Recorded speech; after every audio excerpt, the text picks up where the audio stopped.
The morning of February 19th, 1945, arrived on Iwo Jima, not with the gentle light of dawn, but with the thunder of naval guns that had been pounding the volcanic island for 3 consecutive days.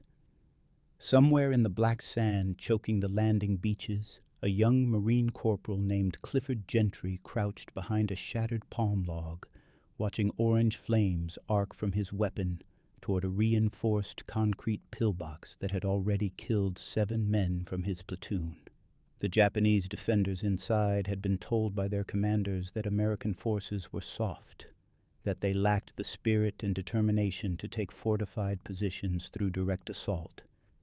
In the next 6 hours, that belief would be incinerated, along with 42 defensive positions, and the psychological foundations of Japanese defensive doctrine would crack as thoroughly as the concrete walls that had seemed impregnable just hours before.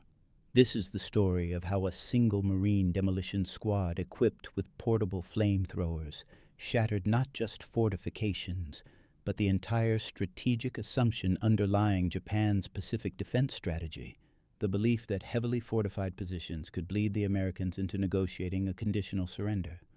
If you're enjoying this deep dive into the story, hit the subscribe button and let us know in the comments from where in the world you are watching from today. To understand the profound shock that rippled through the Japanese command structure on Iwo Jima that February day, we must first understand what both sides believed about fortified warfare in the Pacific theater by early 1945. The Japanese military had spent the previous 2 years refining a defensive strategy born from brutal experience. After the catastrophic losses at Saipan and Guam in the summer of 1944, where aggressive banzai charges had accomplished nothing except filling American body bags with Japanese corpses, Imperial General Headquarters had issued new directives. The era of glorious offensive action was over.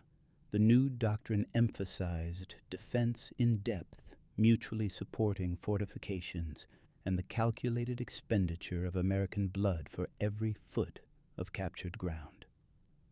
Lieutenant General Tadamichi Kuribayashi, commander of Iwo Jima's garrison, had taken these directives and created something approaching military art. He had arrived on the island in June of 1944 with explicit orders from Prime Minister Hideki Tojo himself. Hold the island long enough to inflict such catastrophic American casualties that the United States would reconsider its demand for unconditional surrender. Kuribayashi understood his mission was not to win, but to make winning so expensive that the Americans might negotiate. The general had at his disposal 11 miles of tunnels carved through volcanic rock, connecting more than 1,500 defensive positions. These weren't simple foxholes or trenches. They were reinforced concrete pillboxes, each one carefully positioned to provide interlocking fields of fire with its neighbors. The walls were 3 to 5 feet thick, constructed from concrete mixed with the island's volcanic sand, creating a barrier that could withstand everything except direct hits from the heaviest naval guns. The firing slits were narrow, barely wide enough for a rifle barrel, making them nearly impossible targets for American riflemen. Many positions had multiple chambers, allowing defenders to fall back under fire and continue resistance from secondary positions within the same structure. Inside each pillbox, Japanese defenders waited with Type 96 light machine guns, capable of firing 600 rounds per minute. They had stockpiled ammunition, water, and enough rice to sustain defensive operations for weeks. Medical supplies were minimal. Kuribayashi knew his men weren't going to be evacuated if wounded. They were going to die in these positions. He'd told them as much. Every soldier on Iwo Jima had written his death poem before the Americans arrived. The Japanese High Command's confidence in this defensive system wasn't merely theoretical. They'd studied American tactics throughout 1944 and identified what they believed was a fundamental weakness in U.S. Marine Corps assault doctrine. The Americans relied heavily on overwhelming firepower, naval bombardment, aerial bombing, and artillery to soften defensive positions before infantry assault. But Iwo Jima's fortifications had been specifically designed to withstand this preparatory bombardment. The concrete pillboxes could survive anything except direct hits, and they were small enough targets that direct hits would be rare. The tunnels connecting them meant that even if one position was destroyed, defenders could quickly reinforce neighboring positions through underground passages. Moreover, the Japanese had observed that American infantry tactics, while aggressive, followed predictable patterns. Marines would advance under covering fire from tanks and artillery, attempt to close with defensive positions, and then either call in supporting fire or use satchel charges to destroy bunkers. This process took time. Each pillbox might require multiple assaults, dozens of casualties, and hours of combat to neutralize. With 1,500 defensive positions, the mathematics seemed to favor the defenders. Even if the Americans neutralized 10 pillboxes per day, it would take 5 months to clear the island. Long before then, casualties would become politically unsustainable. The psychological dimension of this calculation was equally important. Japanese military training since the Meiji era had emphasized spirit over material. The concept of seishin, fighting spirit, was supposed to compensate for material deficiency.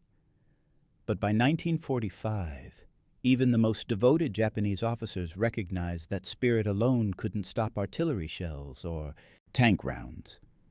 The new defensive doctrine represented a subtle but significant evolution. They would use concrete and terrain to multiply the effectiveness of their seishin. The pillboxes weren't just fortifications. They were mechanisms for converting Japanese willingness to die into American casualties at a favorable exchange rate. Lieutenant General Holland Smith, commanding the Marines preparing to assault Iwo Jima, understood this calculation perfectly. He'd fought through Tarawa, where 900 Marines had died taking a fortified atoll barely 2 miles long. He'd seen Saipan and Peleliu, where the Japanese had refined their defensive tactics with each successive battle. Smith knew that Iwo Jima would be worse. Intelligence estimates suggested the island garrison numbered 21,000 men, dug into the most sophisticated defensive system the Marines had yet encountered. Smith had requested 10 days of preliminary naval bombardment. He received 3. The pre-invasion bombardment that began on February 16, 1945, was impressive by any standard except the one that mattered. More than 800 naval guns fired over 22,000 shells at the island over 3 days. B-24 Liberator bombers added another 6,800 tons of bombs. The volcanic rock trembled. Smoke obscured the island from the invasion fleet.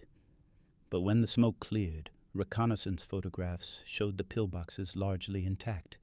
The Japanese had simply sealed themselves inside their fortifications and waited. On the morning of February 19th, 30,000 Marines of the 4th and 5th Marine Divisions hit the beaches in the first wave. They encountered something unexpected: relatively light resistance at the waterline. This wasn't mercy. It was tactics. Kuribayashi had ordered his men not to fire on the landing craft or the initial waves. Let them land. Let them bunch up on the beaches. Then, when they were densely packed and struggling through the volcanic ash that made movement exhausting, then open fire. At 10:30 that morning, the trap was sprung. From seemingly empty hillsides, from pillboxes that appeared destroyed, from positions that hadn't revealed themselves during 3 days of bombardment, Japanese guns opened fire. Marines who'd been advancing inland suddenly found themselves pinned down by machine gun fire from multiple directions. The black volcanic sand provided no cover. Men trying to dig in found that the ash simply flowed back into any hole they scraped. The beach became a killing ground. By nightfall on the first day, the Marines had sustained more than 2,500 casualties, and they'd barely advanced beyond the beach terraces. The nightmare scenario was materializing. At this rate, the casualty projections were apocalyptic. Something had to change in American tactics, or Kuribayashi's strategy would succeed beyond Tokyo's most optimistic calculations. The tactical problem facing Marine commanders on February 20th was brutally simple. How do you neutralize a fortified position when that position is designed to survive everything in your conventional arsenal? Tank guns couldn't reliably penetrate the thick concrete walls. Artillery and naval gunfire could destroy a pillbox only with a direct hit, which required dozens or hundreds of shells, and time the Marines didn't have. Infantry assault with satchel charges was possible, but catastrophically expensive. Men died by the squad just getting close enough to throw explosives through firing slits. The answer had actually been distributed to Marine demolitions teams before the landing, but its potential hadn't been fully realized. The M22 Flamethrower, a portable weapons system weighing 72 pounds fully loaded, could project burning fuel approximately 40 yards. The weapon had been used in previous Pacific campaigns, but primarily as a supporting weapon for infantry assaults, not as a primary assault tool. What the Marines discovered on Iwo Jima's second day was that the Flamethrower solved the pillbox problem in a way that conventional weapons couldn't. The physics were straightforward but devastating. When burning fuel from a flamethrower entered a pillbox through a firing slit, it didn't need to kill the defenders directly. The enclosed space became a furnace. Temperatures inside the concrete chamber rose rapidly to lethal levels. Oxygen was consumed by the flames. Even if defenders survived the initial burst, they were left incapacitated by heat and smoke, unable to continue fighting. And critically, the psychological effect was overwhelming. Men could endure artillery bombardment inside concrete fortifications. They couldn't endure being burned alive. But using flamethrowers effectively required tactics that diverged sharply from standard Marine assault doctrine. The weapons had limited range, 40 yards under ideal conditions, often less in combat. This meant flamethrower operators had to get dangerously close to enemy positions. The fuel tanks on their backs were vulnerable to enemy fire and would explode spectacularly if hit. Operating a flamethrower made you a priority target, and the weapon's distinctive silhouette was easy to identify. Marines who carried flamethrowers had life expectancies measured in minutes once they came under fire. This is where Corporal Clifford Gentry enters the story, though his role has been obscured by time and the bureaucratic fog that sometimes surrounds wartime records. What we know with certainty comes from unit after action reports, combat narratives compiled by Marine historians immediately after the battle, and fragmentary accounts from survivors. The core facts are not disputed. On February 20th, 1945, a Marine demolition squad, the exact unit designation is recorded as part of the 28th Marines, 5th Marine Division, systematically cleared 42 Japanese pillboxes in, say, approximately 6 hours of sustained combat operations on Iwo Jima's western beaches. The tactical innovation wasn't simply using flamethrowers. It was the development of a coordinated team approach that maximized the weapon's effectiveness while minimizing the operator's vulnerability. The squad developed a technique that would be refined and taught to other Marine units, though on that chaotic February day, they were improvising based on brutal trial and error. The basic team consisted of 5 or 6 Marines, 1 flamethrower operator, 2 riflemen providing close covering fire, 1 man carrying extra fuel cylinders for the flamethrower, and 1 or 2 demolition specialists with satchel charges and grenades. The critical insight was that the flamethrower didn't operate alone. It was the center of a tactical system. The approach sequence went like this. Riflemen would suppress the pillbox, firing at the narrow slits to force defenders away from their weapons. This didn't neutralize the position, but it bought seconds of reduced fire. During this suppression, the flamethrower operator advanced, moving in short rushes while staying low. The assistant carrying extra fuel stayed close, ready to replace empty cylinders. Once within effective range, typically 25 to 30 yards, the operator would fire a sustained burst, 3 to 5 seconds of burning fuel arcing toward the pillbox entrance or firing slits. What happened next separated experienced teams from those still learning. Japanese defenders, faced with flames, had limited options. They could remain inside and die from heat and smoke.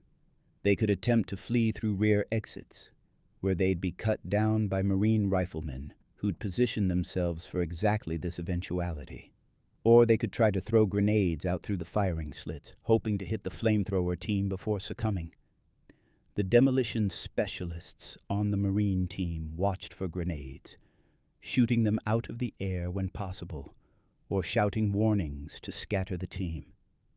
After the initial flamethrower burst, the team didn't assume the position was neutralized. One Marine would approach carefully with a satchel charge, 20 pounds of composition explosive in a canvas bag with a fuse. He'd place it against the pillbox entrance or drop it through an opening, pull the fuse igniter, and retreat. 5 seconds later, the explosion would collapse any remaining structure and ensure no defenders could continue resistance from hidden secondary chambers. Then the team moved to the next pillbox, which was typically within 50 to 100 yards, connected by sight lines that provided mutual supporting fire. This was why the Japanese defensive system had been so effective. Each position covered its neighbors. But it was also why the systematic approach developed by this Marine squad was so devastating.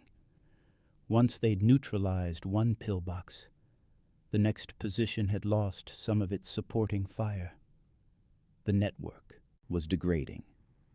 The 6-hour operation on February 20th cleared a sector that battalion commanders had estimated would take 2 days of conventional assault.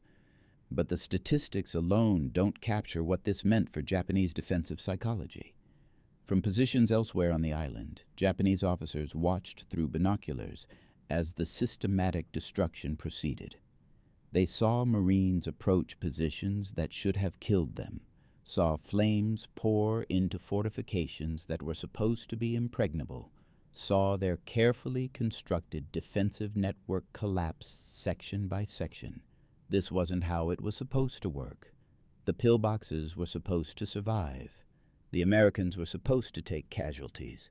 The mathematics of attrition were supposed to favor defenders willing to die in place. But the flamethrowers had changed the equation. Position strength no longer mattered if burning fuel could reach the interior. Concrete thickness was irrelevant. The defenders' willingness to die wasn't being tested. They were simply being killed before they could fight effectively. For the Japanese command on Iwo Jima, this represented a crisis not just tactical but conceptual.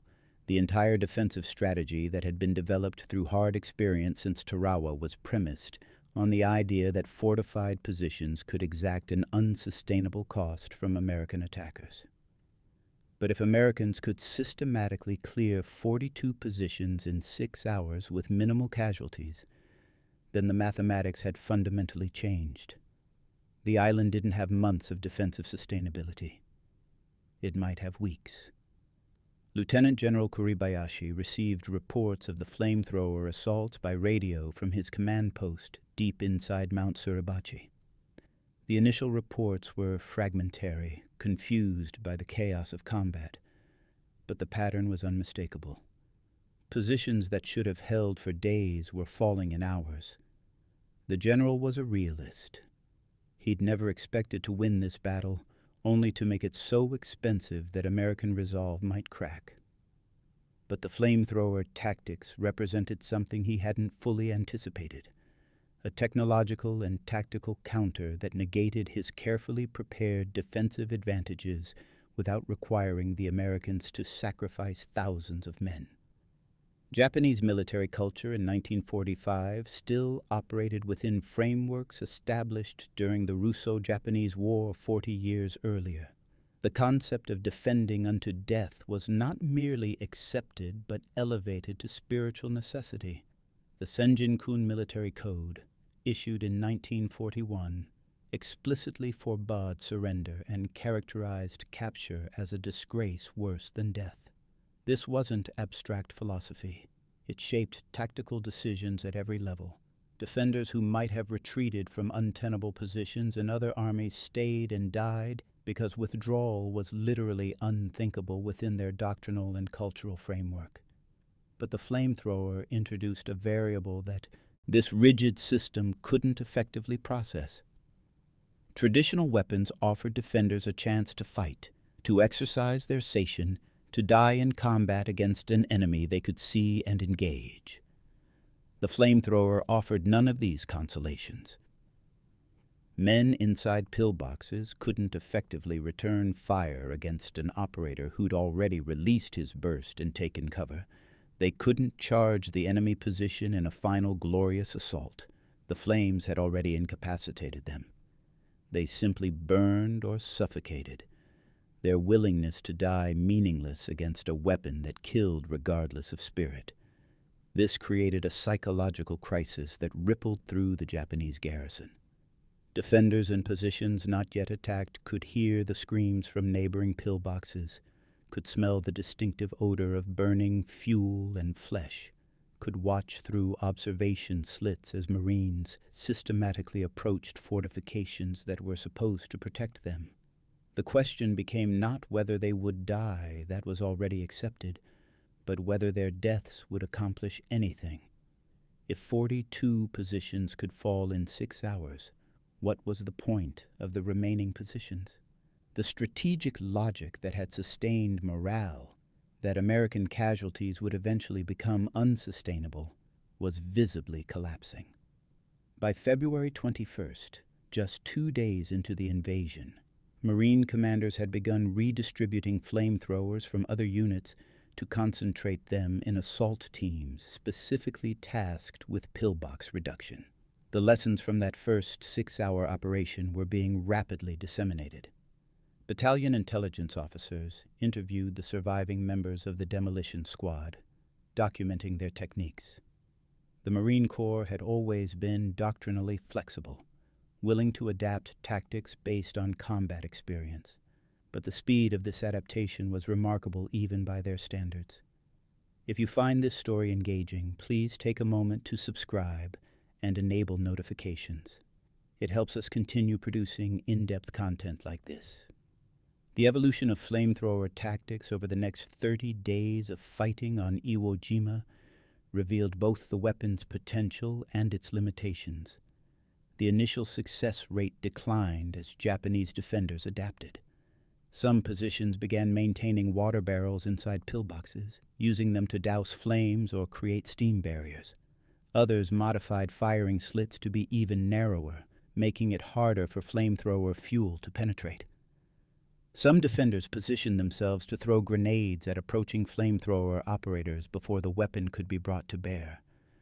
But these adaptations came too late and were too limited to fundamentally alter the tactical equation. The Japanese faced an insurmountable problem. They were learning how to counter flamethrower tactics through experience, but that experience came at the cost of destroyed positions and dead defenders who couldn't pass their knowledge to other units. The tunnel system that was supposed to allow rapid communication and reinforcement became a trap. Smoke from burning pillboxes would drift through tunnel connections, incapacitating defenders in adjacent positions.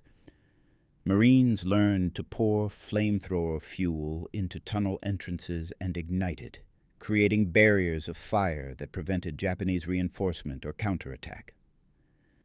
The casualty statistics from Iwo Jima illustrate the brutal effectiveness of the evolved American tactics.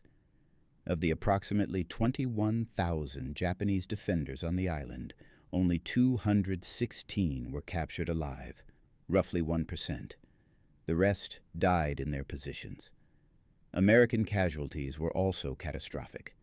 6,800 Marines killed, 19,200 wounded. But these numbers, horrific as they are, represented something significant in the context of Japanese strategic calculations. The casualty ratio was approximately 3 American casualties for every Japanese defender killed. This was expensive by any measure, but it wasn't the 10-to-1 or 20-to-1 ratio that Japanese planners had hoped would make continued offensive operations unsustainable for the United States. The flamethrowers' impact extended beyond the immediate tactical situation. 4 Japanese commanders planning the defense of Okinawa, the next and final planned invasion target before the Japanese home islands. Iwo Jima's lessons were deeply troubling. If fortified positions couldn't reliably stop American advances, what could? The answer that emerged was even more desperate. Abandon the fortified pillbox strategy entirely and retreat to cave systems so deep and complex that even flamethrowers couldn't easily reach defenders. This strategic shift was implemented on Okinawa beginning in April of 1945.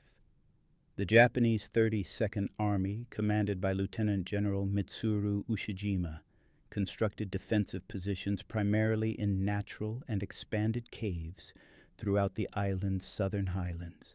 These weren't the concrete pillboxes of Iwo Jima, but rather underground complexes carved into limestone, with multiple levels, dead-end passages designed to trap attackers, and positions so deep that even sustained flamethrower attacks couldn't generate lethal temperatures throughout the complex.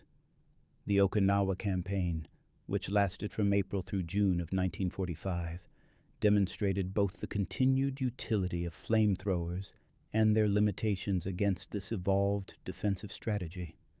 Marines and Army infantry advancing through the Shuri Castle defensive zone encountered cave positions that could absorb multiple flamethrower attacks and continue fighting. Some caves had ventilation systems that drew away smoke and heat.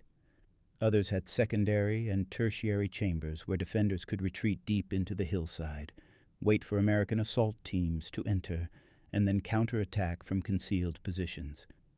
American forces adapted again, developing new techniques for cave warfare. Flamethrower tanks, M4 Sherman tanks modified to replace the main gun with a mechanized flamethrower capable of longer range and sustained operation, became critical assets. Demolitions teams used explosives not just to destroy positions but to seal cave entrances, trapping defenders inside. In some cases, engineers simply pumped smoke or petroleum into cave systems and ignited it, creating conditions impossible to survive. But here's the crucial point that emerged from both Iwo Jima and Okinawa. The tactical cat-and-mouse game between American assault methods and Japanese defensive adaptations was fundamentally unwinnable for Japan. Each defensive innovation required resources, time, and terrain advantages that were increasingly unavailable.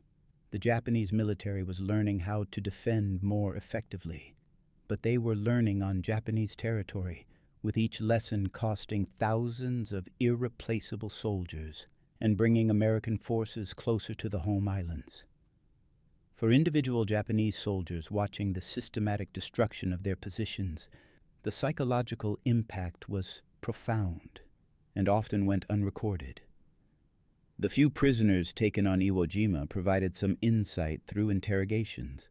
Many expressed not shame at capture, though that was certainly present, but a kind of bewildered fatalism. They had been told American forces were materially superior but spiritually weak. What they'd experienced was an enemy that combined material superiority with tactical innovation and a willingness to adapt that matched or exceeded Japanese flexibility. One particular interrogation report from March of 1945, preserved in Marine Corps archives, records a captured Japanese corporal from the 145th Infantry Regiment describing his experience during a flamethrower assault on his position. The translation is somewhat stilted, filtered through multiple layers of interpretation. but the core testimony is illuminating. He described hearing the assault approach, the rifle fire that preceded it, and then seeing liquid fire pour through his pillboxes' firing slit. He'd been in a secondary chamber and survived the initial burst, but the heat had been overwhelming. He'd fled through a rear exit directly into American rifle fire. He was shot in the shoulder and leg but survived to be captured. What's striking in his account is his description of his emotional state. He didn't describe fear or panic, which might be expected. He described a sense of futility. His pillbox had been constructed to withstand naval bombardment. It had food and water for 2 weeks. It had interlocking fields of fire with neighboring positions. None of that mattered against a weapon that ignored fortification strength and killed through heat and oxygen deprivation.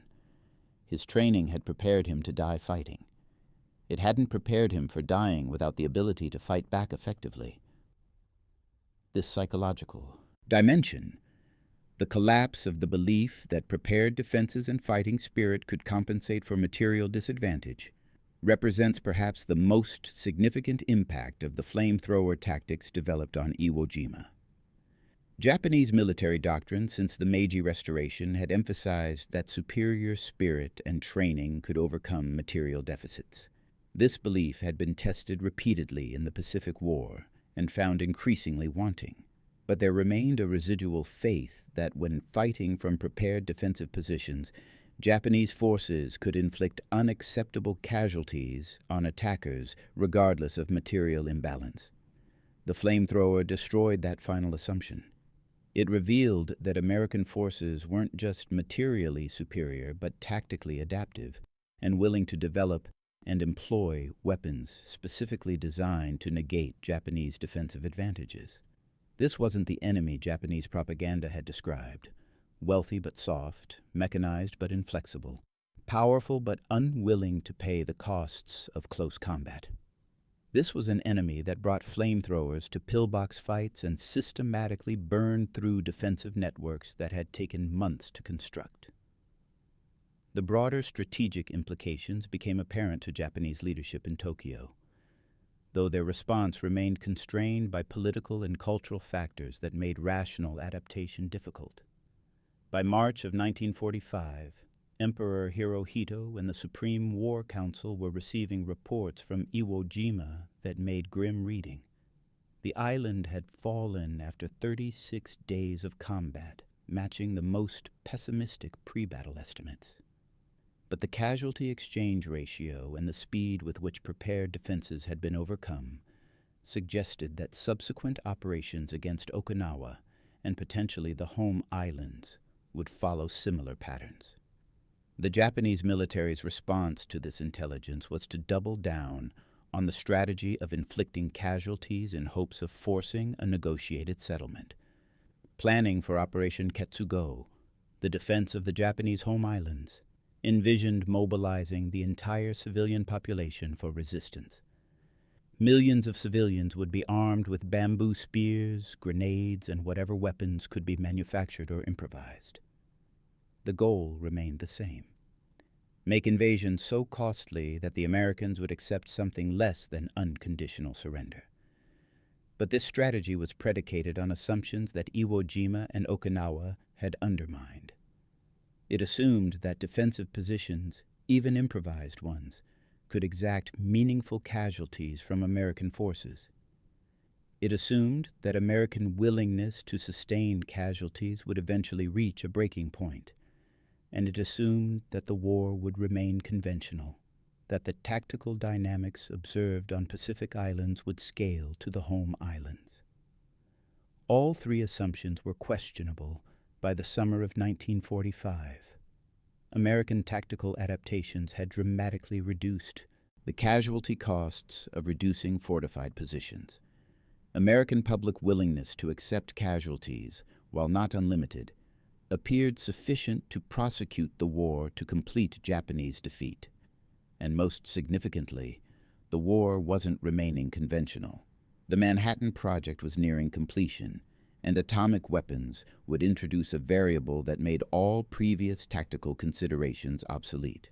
but focusing on the atomic bombs as the decisive factor in ending the Pacific War obscures the important tactical and psychological evolution that occurred in battles like Iwo Jima.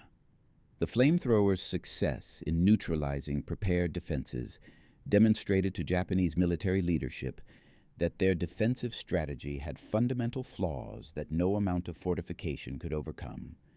This realization contributed to the growing sense among some Japanese leaders that the war was unwinnable, regardless of civilian willingness to sacrifice. The technical evolution of flamethrower tactics continued after Iwo Jima. By the Okinawa campaign, Marine and Army units were employing flamethrowers in coordinated operations with tanks, artillery, and engineer teams. The weapon had evolved from a specialized tool to an integral component of American assault doctrine in the Pacific. Training for flamethrower operators became more sophisticated, emphasizing not just weapon operation but tactical movement, target selection, and team coordination. The human cost of operating flamethrowers remained severe throughout the war. The weapons were heavy, cumbersome, and made operators priority targets. Casualty rates among flamethrower teams remained disproportionately high compared to regular infantry, but volunteers for these positions never lacked. Marines understood that effective pillbox reduction saved lives in their units, and there was a grim calculation that losing one flamethrower operator was preferable to losing a dozen riflemen in frontal assaults against fortified positions. Post-war analysis by both American and Japanese military historians has consistently identified the flamethrowers' employment on Iwo Jima as a tactical turning point in Pacific Island warfare. Japanese defensive doctrine had evolved through painful experience from Tarawa through Peleliu, settling on fortified positions with interlocking fields of fire as the most effective means of inflicting casualties. The flamethrower represented an American counter-evolution that neutralized this strategy's effectiveness. What made this particularly significant was the speed of the adaptation. The tactical techniques that proved so effective weren't developed in training exercises or formal doctrine. They emerged from combat necessity, were refined in real time by small unit leaders, and were disseminated rapidly enough to impact the same battle where they originated. This kind of tactical flexibility represented a significant American advantage that persisted throughout the war. For the Marines who developed and employed these tactics, the experience was both empowering and traumatic. They'd found an answer to a tactical problem that had been killing their comrades, but the answer required them to burn human beings alive, often hearing their screams as they approached the next position. Post-war interviews with flamethrower operators from Iwo Jima and Okinawa reveal a consistent pattern. Pride in their tactical effectiveness combined with profound psychological burden from the nature of the killing they'd performed. One veteran, interviewed in the 1980s for an oral history project, described approaching a pillbox after a flamethrower attack and seeing the aftermath through the firing slit. His description is too graphic to recount in detail, but he concluded by saying, "It worked. It saved American lives. But I never talked about what I saw in there, not for 30 years. Some things you can't unsee, even when they were necessary." This moral complexity, the simultaneous necessity and horror of effective violence, characterized much of the Pacific War's final campaigns. The Japanese defensive strategy had forced American forces into fighting styles that were effective but psychologically corrosive. The alternatives were worse. Conventional assaults against fortified positions would have cost tens of thousands of additional American casualties. Naval bombardment and aerial bombing alone couldn't neutralize determined defenders in prepared positions. The flamethrower was terrible, but it was less terrible than the alternatives available. The 42 pillboxes cleared in 6 hours on February 20th, 1945 represented more than just a tactical success. They represented the collapse of the final Japanese defensive strategy that had any plausible chance of creating an unfavorable casualty exchange ratio. After Iwo Jima, Japanese military planners knew that fortified positions, even elaborate ones, could be systematically reduced by American forces without prohibitive casualties. This knowledge informed the increasingly desperate defensive preparations for the home islands and contributed to the calculations that eventually led some Japanese leaders to advocate for surrender. When Emperor Hirohito addressed the Japanese people by radio on August 15, 1945, announcing Japan's surrender, he spoke of a new and most cruel bomb that had devastated Hiroshima and Nagasaki. He didn't mention the tactical and strategic lessons of Iwo Jima and Okinawa, but those lessons were understood by the military leadership who'd advocated for ending the war. They knew that even without atomic weapons, the defensive strategies they'd developed couldn't prevent American victory. They could only extend the war's duration and multiply its casualties on both sides. The psychological impact on surviving Japanese veterans was complex and often unexamined in post-war Japanese society. The cultural expectation had been that defenders would die in place, that their sacrifice would, at minimum, extract a heavy price from the enemy.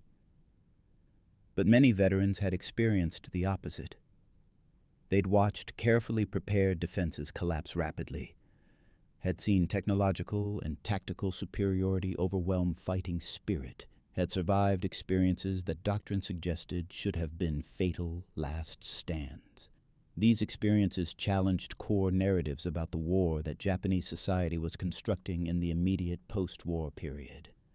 The idea that Japan had fought honorably but been overwhelmed by material superiority was easier to accept than the reality that Japanese defensive tactics had been systematically countered by American innovation. The flamethrower in particular represented something uncomfortable, not just superior weapons, but superior tactical thinking and adaptation.